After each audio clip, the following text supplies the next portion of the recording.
આજે હું બનાવવા જઈ રહી છું ફ્રાય ફ્રેન્કી. એના માટે બાફેલા બટાકા લીધા છે. હવે આપણે એની અંદર નાખીશું 1 ટેબલ સ્પૂન બટર. બટરની અંદર આપણે નાખીશું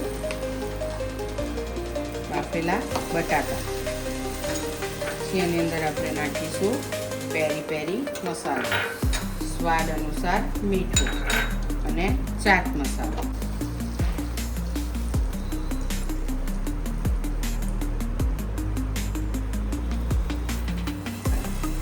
હવે આપણી ફ્રેન્કીની ટિક્કી તૈયાર થઈ ગઈ છે.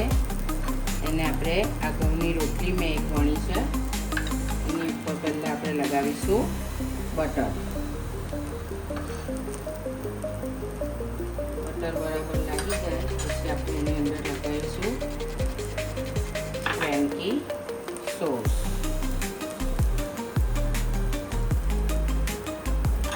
એની અંદર આપણે નાખીશું ટિક્કી.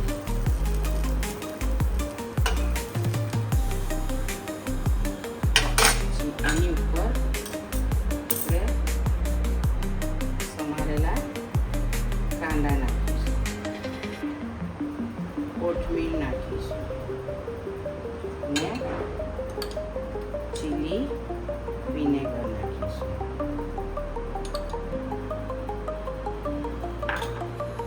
પછી આપણે એની ઉપર ચીઝ છીણી દઈશું.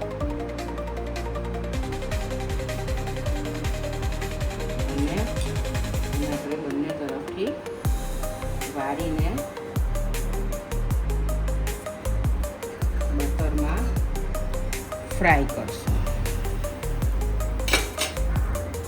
હવે આપણી ફ્રેન્કી એક બાજુથી ફ્રાય થઈ ગઈ છે.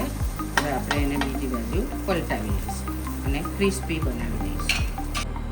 હવે આપણી ફ્રેન્કી ફ્રાય થઈ ગઈ છે. એને સર્વિંગ ડીશમાં સર્વ કરીશું.